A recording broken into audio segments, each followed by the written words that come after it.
신약 성경 로마서 8장 1절에서 4절까지 말씀 봉독하겠습니다. 그러므로 이제 그리스도 예수 안에 있는 자에게는 결코 정죄함이 없나니 이는 그리스도 예수 안에 있는 생명의 성령의 법이 죄와 사망의 법에서 너를 해방하였음이라. 율법이 육신으로 말미암아 연약하여 할 수 없는 그것을 하나님은 하시나니 곧 죄로 말미암아 자기 아들을 죄 있는 육신의 모양으로 보내어 육신의 죄를 정하사 육신을 따르지 않고 그 영을 따라 행하는 우리에게 율법의 요구가 이루어지게 하려 하심이니라. 아멘. 루터교 경건주의 창시자 필립 스페너라고 하는 분은 로마서 8장을 가리켜서 이렇게 비유를 하셨습니다. 성경을 한 개의 반지로 본다면 로마서는 보석이요, 로마서 8장은 그 보석 중에도 반짝이는 초점과 같다, 이렇게 표현을 하셨습니다. 또 마틴 로이드 존스라고 하는 유명한 목사님은 이런 말씀을 하셨죠.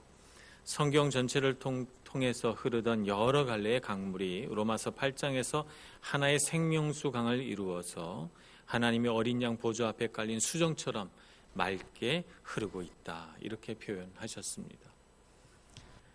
이외에도 많은 분들이 로마서 8장에 대하여 찬사하는 그런 말씀들을 많이 하셨는데요.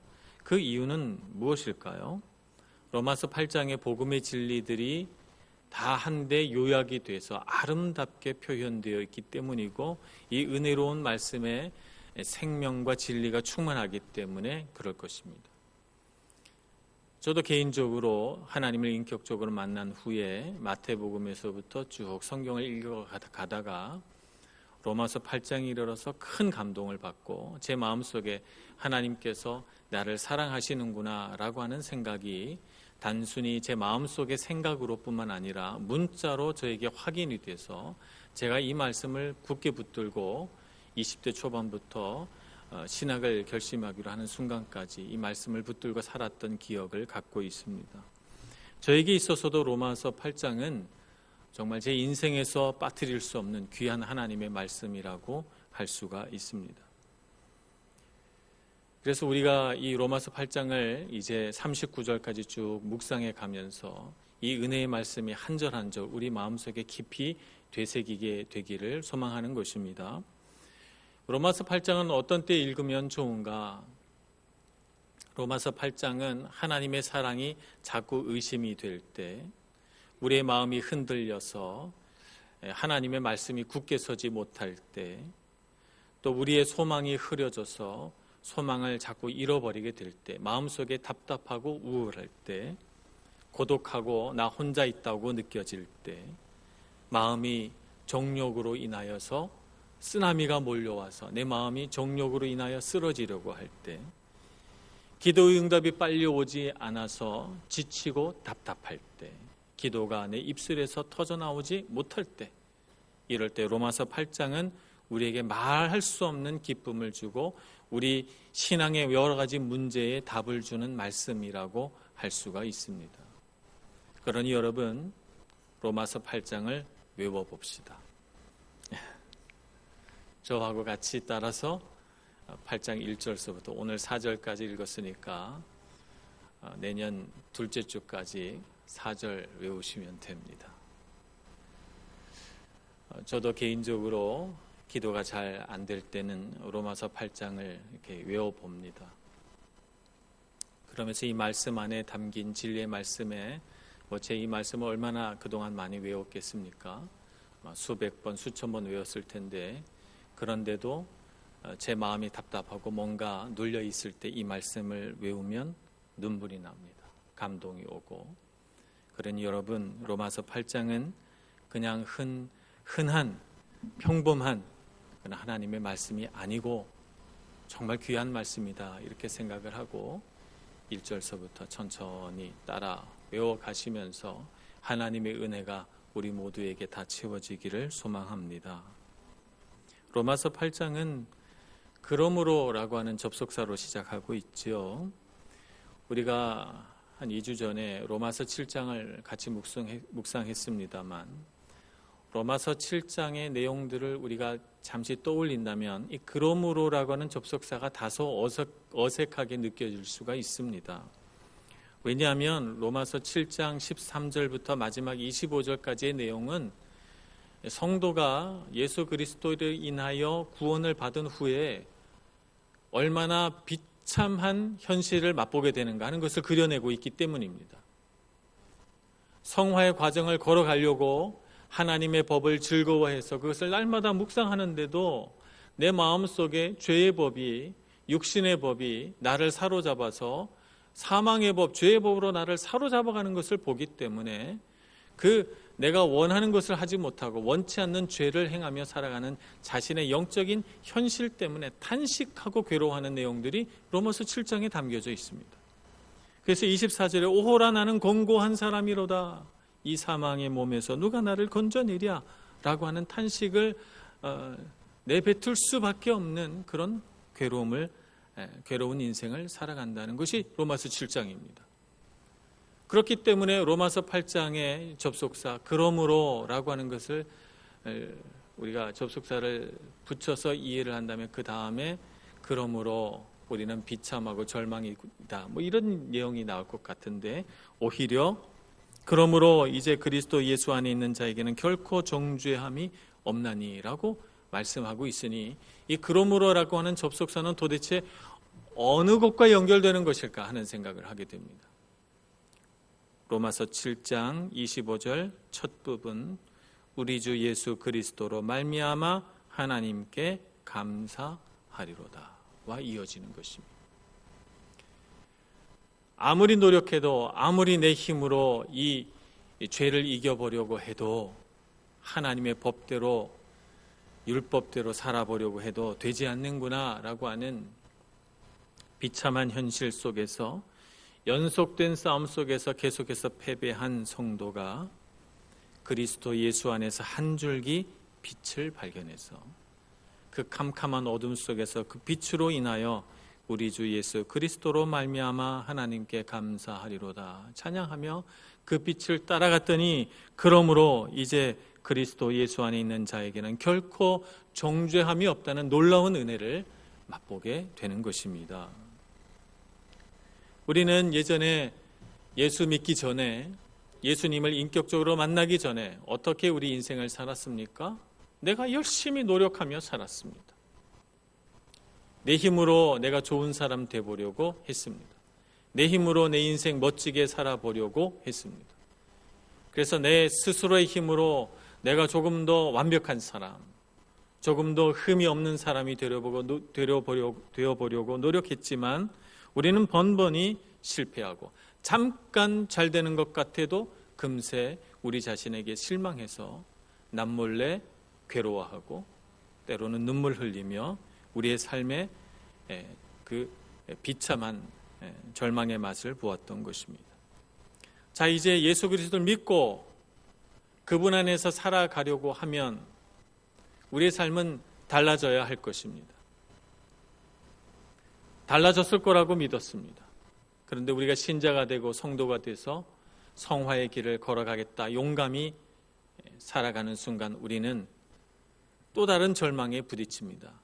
그것은 뭐냐면, 신자인 내가, 예수 그리스도를 구주로 믿은 내가 또 죄를 짓고 있다는 사실입니다. 그분의 십자가 위에서 내 모든 죄가 다 사해졌으므로 나는 이제 죄 지으며 살고 싶지 않은데, 신자의 삶에 있어서 여전히 죄가 있다는 사실은 우리에게 말할 수 없는 고통을 줍니다. 우리는 이 순간 꼭 알아야 되는 한 가지 사실이 있습니다. 그것은 무엇인가 하면, 하나님은 결코 우리에게 완벽함을 요구하지 않으십니다. 하나님은 우리가 예수 그리스도를 구주로 믿고 구원함을 얻은 뒤에도 죄를 지을 수 있다는 사실을 알고 있습니다. 하나님 그 가운데에서도 한 줄기 구원의 빛을, 소망의 빛을 비추어 주시고, 우리가 완벽하지 않아도, 우리가 완전하지 않아도 하나님과 즐겁게 동행하며 주님의 뜻을 이루는 방법이 있다는 사실을 우리에게 가르쳐 주십니다. 그것이 무엇이냐 하면 성화의 길을 내 스스로의 힘으로, 내 노력으로 살아가려고 하지 않고, 예수 믿기 전에 내가 익숙하게 해왔던 그 방식을 버리고 내 모든 노력을 내려놓고 오직 예수님과 동행함으로 그리스도의 영이 우리와 함께 하심을 믿고 그분을 의지해서 살아가는 길이야말로 우리가 성화의 길, 성도의 생명 있는 길을 살아가는 방법이라고 우리에게 가르쳐 주십니다. 그래서 우리는 왜 자꾸 나는 죄를 지을까? 이렇게 생각하면서 우리의 마음을 괴롭게 할 일이 아니고, 이 죄를 이기게 하시는 하나님의 특별한 은혜가 있을 거라고 믿고, 완벽하지 않아도 그 은혜를 붙들기 위하여 주님을 의지하는 방법을 배워야 할 것입니다. 그러므로 이제 그리스도 예수 안에 있는 자에게는 결코 정죄함이 없나니, 이 결코 정죄함이 없다는 말은 2절과 연결이 됩니다. 이는 그리스도 예수 안에 있는 생명의 성령의 법이 죄와 사망의 법에서 너를 해방하였습니다. 우리가 정죄를 받지 않는 이유는 성화의 길을 걸어가면서도 죄를 짓는데도 정죄받지 않는 것은 생명의 성령의 법이 우리를 해방시켰기 때문에 그렇습니다. 어떤 이들은 이 말씀을 잘못 해석해서 지나치게 문자적으로, 교리적으로 해석을 해서 성도가 죄를 짓고 살아도 하나님은 정죄하지 않으신다. 이 얘기는 내가 앞으로 성도의 삶을 살다가 죄를 지어도 회개만 하면 하나님 앞에 심판을 받거나 혹은 단죄를 받지 않는다. 그러니까 부끄러워할 필요 없다. 이렇게 단순하게 문자적으로 받아들이는 성도들이 있다면 이것은 대단히 위험한 해석이라고 볼 수가 있습니다. 정죄함이 없다라고 하는 말은 그러니까 죄를 지어도 괜찮다라고 하는 말과는 다른 말입니다. 정죄함이 없다라고 하는 이 말은 생명의 성령의 법이 우리 안에 있어서 그것이 우리를 그 모든 정죄로부터 자유케 해주신다는 의미입니다. 죄로 인한 심판과 두려움에 묶여 살지 않도록 해주신다는 의미지, 계속해서 죄 짓고 살아도 괜찮다라고 하는 허용은 아니라는 사실을 알아야 할 것입니다. 그러니까 정죄함이 없다라고 하는 이 말에 있어서 가장 핵심이 무엇입니까? 그것은 성령께서 정죄함이 없는 삶을 이끌어 가신다는 사실입니다. 성령이 우리 안에 계셔서 정죄함이 일어나지 않도록 우리를 붙드시고 우리를 위로하시고 우리로 하여금 자유를 누리게 해주신다는 말이죠. 죄된 육신을 가지고 살아가지만 더 이상 죄에게 종노릇하지 않게 해주시는 분이 바로 성령님이십니다. 그래서 우리는 정죄받지 않고 은혜 가운데 살아가는 삶을 누리게 되는 것이죠. 그러니까 정죄함이 없다라고 하는 이 선언 안에서 우리가 꼭 명심해야 할 것은 성령이 우리와 함께 계시다. 반드시 성령의 함께 하심을 누려야 하는 것입니다. 우리가 살아가는 삶은 두 개의 법이 충돌하는 삶입니다. 하나는 죄와 사망의 법이고 하나는 생명과 성령의 법입니다. 죄와 사망의 법은 우리가 7장까지 쭉 오면서 우리가 계속해서 생각해 왔습니다만, 요약을 하자면 이렇습니다. 죄와 사망의 법은 우리 인간의 의지, 자유의지를 상실시키는 법입니다. 그래서 우리의 생각을, 우리의 마음을, 우리의 감정을, 우리의 의지를 이 죄와 사망의 법은 묶습니다. 묶는다는 건 뭐냐면 우리가 하나님 안에서 자유롭게 생각하거나 우리가 자연스럽게 느낄 수 있는 감정이 아닌 인위적으로 만든 감정과 생각에 묶이게 된다는 것이죠. 이것이 죄와 사망의 법입니다. 그래서 어떤 생각에 사로잡혀서 누군가를 미워합니다. 어떤 생각에 묶여서 관계가 끊어집니다. 어떤 생각에 사로잡혀 있어서 분열과 싸움이 일어납니다. 죄와 사망의 법이 있는 곳은, 죄와 사망의 법이 다스리는 사람은 계속해서 이런 파괴적인 일들을 경험하게 됩니다. 그의 삶 가운데서 말이죠. 이런 파괴적인 결과를 안다면 누가 이 죄와 사망의 법에 들어가겠습니까? 그러나 이 죄와 사망의 법에 들어갈 때는 어쩔 수 없이 들어가는 사탄이 우리에게 주는 하나의 어떤 유혹하는 방법이 있습니다. 첫째는 우리에게 정욕에 사로잡히게 해서 마치 그것이 우리에게 큰 즐거움이 주는 것처럼 우리를 유혹하는 방법입니다. 그래서 그 결과는 파괴적이라는 사실을 모르고 일순간의 즐거움, 일순간의 어떤 쾌락 때문에 이런 파괴적인 길에 들어서게 죄와 사망의 법에 묶이게 됩니다. 또 다른 사탄이 사용하는 방법은 두려움입니다. 우리 안에 두려움을 심어줘서 우리 안에 두려움이 계속해서 우리 삶 가운데 무언가 좋지 못한 일들을 만들어내도록 하는 것이죠. 그것이 바로 죄와 사망의 법으로 우리 사람을 이끌어가는 방식입니다. 유혹과 두려움이죠. 이것을 통해서 결국에는 우리는 큰 죄책감을 우리 안에 갖게 됩니다. 죄책감이란 내가 어떤 사람인지 안다면, 정말 내가 어떤 사람인지 안다면 다들 실망할 거야 라고 하는 두려움과 죄책감입니다. 그래서 우리가 그렇게 부끄러운 사람이 아닌 척 살아가기 위해서 우리를 꾸밉니다. 잘 사는 것처럼, 그래도 괜찮게 사는 것처럼 우리 자신을 포장하죠. 이것이 위선입니다. 이렇게 포장하면 그나마 사람들에게 내 부끄러운 모습이 감춰져서 좋은 것 같지만, 그러나 우리 내면 안에 있는 너가 정말 어떤 사람인지 알면 정말 실망할 거야 라고 하는 생각은 우리의 마음을 더욱 비참하게 만듭니다. 그래서 우리는 그 비참함과 그래도 이 정도 살면 잘 사는 거 아니야? 죄 짓지 않고 사는 사람이 어디 있어? 라고 하는 교만과 뻔뻔스러움 사이에서 오르락 내리락 하면서 요동치게 되는 것입니다. 이것이 죄와 사망의 법입니다. 생명과 성령의 법, 생명의 성령의 법은 어떻습니까? 하나님은 생명의 성령의 법을 주셔서 우리의 의지를 회복시켜 주십니다. 우리 자유의지가 회복됨으로써 우리에게 나타나는 가장 놀라운 변화는 우리가 자발적으로 하나님 앞에 나아간다는 사실입니다. 우리가 자발적으로 우리 인생을 하나님께 드리겠다고 고백합니다.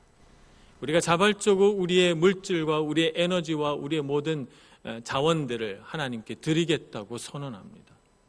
아무도 우리에게 협박하거나 우리를 묻거나 하지 않습니다. 우리 마음속에 있는 감동으로, 우리의 마음속에 있는 기쁨으로, 우리 마음속에 있는 은혜로 우리가 자발적으로 하나님 앞에 나아갑니다. 이것이 우리를 자유케 합니다. 우리의 마음을 자유케 해서 비로소 내가 모든 묶음에서 자유로워졌구나 하는 것을 알게 됩니다. 자유한 우리는 생명의 성령의 법 안에서 성장해 나갑니다. 우리의 눈빛이 바뀌고 우리의 언어가 바뀌고 우리의 생각이 바뀌고 우리의 가치관이 바뀝니다. 그래서 사람이 바뀌기 시작합니다. 이것은 놀라운 변화입니다. 사람이 바뀌고 변화하면서 하나님과 연합하는 법을 배웁니다. 하나님이 내 안에, 내가 하나님 안에 있는 기쁨을 누리기 시작하고, 그렇게 하나님과 연합하고 화목하니 사람과도 연합하고 화목하게 됩니다. 그래서 사람과 연합해서, 그전에는 죄와 사망의 법이 나를 찌르고 그것이 나를 묶을 때는 걸핏하면 미운 마음이 들고 싸우고 갈등하고 있는데, 이제는 그런 일이 삶 가운데 일어나면 용서하고 화해하고 용납하고 받아들이는 법을 배우게 됩니다. 그리고 심지어는 내가 잘못했다고 용서 구하는 법을 배우게 됩니다. 하나님께서 이렇게 생명의 성령의 법으로 우리를 이끌어 가실 때 우리에게 사용하시는 방법은 무엇입니까? 그것은 기쁨과 소망입니다. 하나님 우리에게 기쁨을 주십니다. 사탄이 주는 것처럼 두려움을 주지 않습니다. 기쁨을 줍니다. 찬양하면서 기쁘고, 말씀 읽으면서 기쁘고, 교회 와서 기쁘고, 기도해서 기쁘고, 기쁨이 우리 안에서 막 솟아납니다. 예전에 우리가 바라보던 삶은 너무나도 뻔한 삶이라서 나의 5년 뒤, 10년 뒤, 20년 뒤가 다 예측이 되니까 이 인생 계속 살아야 되나, 그냥 이 순간 주님 딱 오셔서 나 데려갔으면 좋겠다 하는 생각 속에서 살아갔습니다. 근데 주님께서 우리 안에 오셔서 생명의 성령의 법으로 인도해 주시니 우리는 우리 인생이 기대가 됩니다. 야, 앞으로 내 인생에 5년 뒤, 10년 뒤에 무슨 일이 일어날까? 내 삶 가운데 1년 안에도 이렇게 놀라운 일이 벌어졌는데 앞으로 몇 년 뒤는 얼마나 더 놀라운 일들이 벌어질까? 기대감이 생깁니다. 이것이 소망입니다. 그리고 우리가 이 하나님께서 주신 인생을 다 산 뒤에 우리가 이르게 될 천국은 얼마나 아름다울까? 이렇게 생각을 하면서 우리는 기쁨에 겨워지게 되는 것입니다. 기쁨과 소망입니다. 주님은 그 방법으로 우리를 이끌어 가십니다. 그래서 우리는 이 땅을 살아가면서도 천국을 사는 것 같습니다. 그래서 아무것도 부끄러울 것이 없어요. 그래서 진실함과 정직함으로 하나님께 나아가고 사람을 대합니다. 그래서 작은 죄도 우리는 고백합니다. 제가 그와 같이 부끄러운 죄를 지었다. 예전에 같았으면 우리는 그 죄를 감추고 안 그런 척하고 숨을 것입니다. 그런데 우리는 이제 생명의 성령의 법에 붙들려 살아가기 때문에 우리는 작은 죄도 고백하고 그 죄를 정직하게 나눔으로써 내가 하나님 안에서 더 성장하고 아름답게 변화되기를 소망하는 것입니다. 생명의 성령의 법입니다. 두 개의 법이 우리 사람 안에서 싸웁니다. 우리 마음 안에는 이 두 개의 법이 충돌합니다. 우리는 어떤 법 아래서 살아가야 합니까? 생명의 성령의 법 아래서 살아가야 합니다. 우리가 그 법 아래서 살아가도록 누가 도우십니까? 성령께서 도우십니다. 수영을 처음 배우러 갔을 때 물에 들어가면 제일 무서운 게 발이 땅에 닿지 않는다는 겁니다. 그러면 온몸에 소름이 쭉 끼치고 정말 물속에 있을 때 우리 몸이 뻣뻣하게 굳는 것을 느끼게 됩니다. 근데 만약 우리에게 수영을 가르쳐 주시는 강사님이 옆에서 이렇게 우리를 도와주고 있으면 우리 마음은 어떻습니까? 조금 편안해집니다. 적어도 내가 여기서 물에 빠지게 저분이 날 그냥 두진 않겠구나 이렇게 생각하니까 용기를 내서 발이 땅에 닿지 않는데도 물 위에서 이렇게 수영을 배우게 됩니다. 어린 양이 늑대가 우글거리는 숲속을 지나갑니다. 그런데 이 어린 양이 두려워하지 않는 이유가 있습니다. 목자가 함께 있기 때문입니다. 목자가 지켜주실 거라고 믿으니까 어린 양 혼자라면 절대로 이리가 득실거리는 숲을 지나가지 않을 것이지만 목자가 함께 계시니 두려움 없이 지나갑니다. 우리를 두렵게 하는 죄와 사망의 법이 있습니다. 우리 날마다 그 싸움을 싸웁니다. 그런데 우리가 죄와 사망의 법을 두려워하지 않고 겁내지 않고 살아갈 수 있는 이유는 어디에 있습니까? 우리에게 훌륭한 선생님 되시고 우리의 훌륭한 목자 되신 성령께서 우리와 함께 하시기 때문입니다. 그러므로 우리가 수많은 싸움을 싸우고 갈등이 일어나지만 우리는 두려워하지 않습니다. 편안합니다. 생명의 성령의 법으로 선하신 목자 예수 그리스도 그분의 영이 우리를 인도해 가실 것을 믿기 때문입니다. 마귀는 끊임없이 우리를 성령의 인도하심, 성령께서 우리와 함께 하심을 누리지 못하도록 우리를 끊어내려고 합니다. 우리가 성령과 상관없이 살도록 만들려고 끊임없이 우리 마음에 의심을 심고 두려움을 심으려고 합니다. 그래서 성령께서 우리 안에 계시다라는 사실을 자꾸 잊게 만들려고 합니다. 정신없이 바쁘게 만든다든지 근심과 걱정에 시달리게 만든다든지 혹은 우리 마음속에 여러 가지 쓴 마음들을 줘서 성령께서 우리와 함께 계신 것을 믿지 못하게 만들려고 합니다. 사탄은 끊임없이 우리가 예수 그리스도를 바라보지 못하게 하려고 합니다. 우리가 그분을 바라보고 위로를 얻고 소망을 잃어버리지 않으려고 하니까 사탄은 우리가 예수님을 바라보지 못하게 하려고 합니다. 그래서 우리가 이 싸움을 잘 알아야 합니다. C.S. 루이스는 그 유명한 스크루테이프의 편지라고 하는 소설 속에서 성도들이 직면하게 되는 이 치열한 싸움을 재미나게 해학적으로 표현했습니다. 그 중에 한 부분을 읽어보겠습니다. 스크루테이프라고 하는 이 가상의 인물은 사탄 중에서 상당히 높은 직위에 있는 사람입니다. 이 스크루테이프가 워무드라고 하는 사람에게 31번의 편지를 보내게 되는데 이 책의 내용이 그렇습니다. 이 워무드라고 하는 사람은 영어로 말하면 쑥이라는 뜻입니다. 인생에게, 우리 사람에게 쓴맛을 준다, 뭐 이런 의미입니다.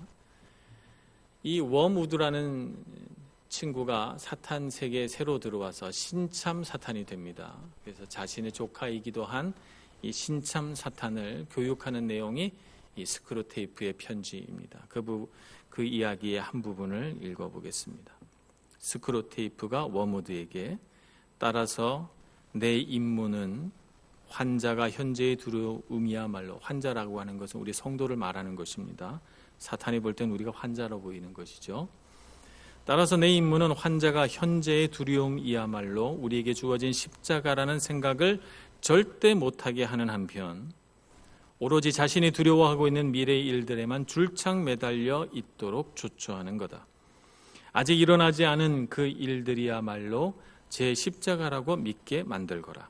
그렇게 서로 어긋나는 일들이 한꺼번에 일어날 리 만무하다는 사실은 환자의 뇌리에서 싹 지워버리고 다 일어나지도 않을 미래의 일에만 미리 마음을 굳게 다지며 인내심을 발휘하려고 애쓰게 하거라.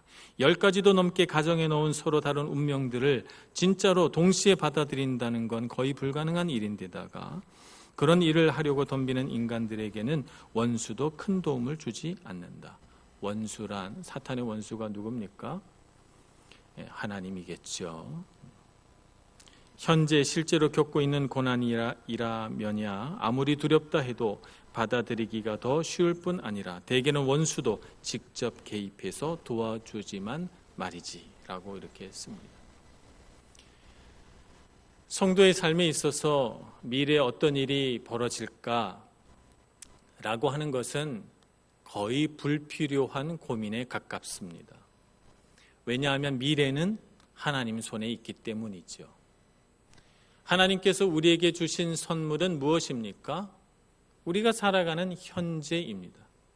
현재를 어떻게 살아갈까를 생각해도 우리의 시간이 부족하고 우리의 에너지가 부족한데 우리는 현재를 많은 시간 미래에 무슨 일이 일어날까라고 하는 데 대한 걱정과 두려움으로 소비해 버린다는 것입니다. 그래서 사탄은 미래에 대한 두려움과 걱정에 사람들이 묶이고 거기에 좌절함으로써 현재를 제대로 살아가지 못하게 하는 것이 사탄의 전략이다. 이렇게 말하고 있는 것입니다. 자, 그렇다면 이 사탄의 전략 앞에서 우리는 어떻게 살아야 하나님의 영광을 보며 생명의 성령의 법을 우리가 누리면서 살아갈 수 있겠습니까? 현재를 잘 살아야 되겠죠. 현재 우리에게 임한 하나님의 은혜, 예수 그리스도의 십자가 은혜를 우리가 충분히 누릴 수 있어야 되겠습니다. 구원받은 성도들이 생명의 성령의 법을 따라서 현재, 지금 해야 될 일이 있습니다. 그것이 무엇인가? 첫째는 예수님과 친밀한 관계를 맺음으로 그분의 마음을 아는 것입니다. 그분의 마음을 아는 것이 정말 필요합니다. 예수님은 어떤 생각을 갖고 계실까? 예수님은 어떤 마음으로 십자가에서 죽으셨을까? 예수님은 어떤 마음으로 나를 부르셨을까? 예수님은 어떤 마음이신가? 예수님의 마음을 알아가야 합니다. 그래서 우리는 성경을 읽습니다. 예수님의 음성이 거기에 담겨 있기 때문입니다. 우리는 주님께 기도합니다. 그분의 음성을 우리 마음으로 듣기 위함입니다. 그분의 은혜를 묵상하고 오늘 하루 있었던 그분과 동행한 오늘 하루의 일들을 일기로 쓰기도 합니다. 이렇게 함으로써 우리는 주님과 친밀한 관계를 누리고 그분의 마음을 알아갑니다. 또 하나는 예수님께서 하신 사역들을 조금씩 배워감으로 그분에 대하여 배우는 것입니다. 그분의 사역을 우리가 조금씩 해나간다는 것은 오늘 우리가 하고 있는 것처럼 하나님께 예배하는 일, 교회의 크고 작은 일들에 내가 직접 들어가서 섬기고 봉사하는 일들, 가르치는 일들, 성도들과 교제하고 그 교제하는 데서 오는 기쁨을 누리는 일들, 이런 것들입니다. 예수님께서 이 땅을 살아가시면서 사역하신 모든 일들이 우리가 지금 교회 안에서 하는 일들과 같은 것들입니다. 이런 일들을 통해서 예수님이 목표하신 것은 무엇입니까? 사람을 변화시키는 일입니다. 하나님의 능력과 은혜 아래서 사람의 가치관과 인생의 목표가 달라지게 만드는 것이 예수님의 목적이었죠. 그러므로 우리는 예수님과 동일한 사역을 하면서 다른 사람들을 변화시키는 그분의 역사에 동참해 보는 것입니다. 그것을 체험해 보는 것입니다. 그러므로서 예수님이 어떻게 느끼셨는지, 이 사역을 통해서 예수님은 어떤 마음을 가지셨는지 그분을 알아가는 것입니다. 우리가 사역해 보지 못하면, 우리가 그분의 사역에 조금이라도 동참해 보지 못하면 어찌 그분의 마음을 알 수 있겠습니까? 아, 예수님이 이런 마음이셨겠구나. 예수님은 이렇게 피곤하셨겠구나. 예수님은 이런 희생과 이런 섬김 속에서 우리에게 오셨구나 하는 것을 알게 되는 것입니다. 세 번째, 생명의 성령의 법을 따라서 성도가 해야 할 일은 예수님께서 사신 삶을 살아감으로 그분의 성품을 닮아가는 일입니다. 성품을 닮아간다는 것은 그런 삶을 산다는 것을 의미합니다. 가난한 자를 도와주고, 약자를 보호하고, 외로운 자는 위로하고, 슬픈 자와 함께 있어주고, 갈급한 심령의 복음을 전파하고, 하나님께 영광 돌리는 삶을 살아가며, 때로는 아무 이유 없이 우리를 핍박하고 박해하는 사람 앞에서 복음을 담대하게 전파하며 선포하는 일까지 여기에 포함이 됩니다. 그분이 사셨던 것처럼 그분이 사신 신발에 내 발을 끼워 넣어서 그분이 사신 것처럼 나도 살아보는 것이죠. 그분이 걸어가셨던 그 길을 나도 걸어가 보는 것입니다. 그분의 삶을 내 삶 속에서 조금이나마 체험함으로써 그분의 성품을 깨닫게 됩니다. 그분이 어떤 성품으로 우리에게 오셨는지, 그분이 어떤 분이신지 우리는 배우게 되는 것입니다. 성도가 생명의 성령의 법을 따라서 살아간다는 것은 그것을 의미합니다. 이것은 율법을 따라서 법에 이렇게 지키라고 돼 있으니까 이것을 조목조목 하나도 틀리지 말고 잘 지켜야지 라고 하는 율법주의자의 삶과는 전혀 다른 삶인 것입니다.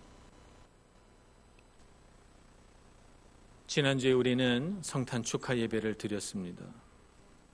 예수님께서 아기 예수로 베들레헴이 나신 놀라운 사건을 우리가 우리 입술로 고백도 하고 찬송도 부르고 했습니다.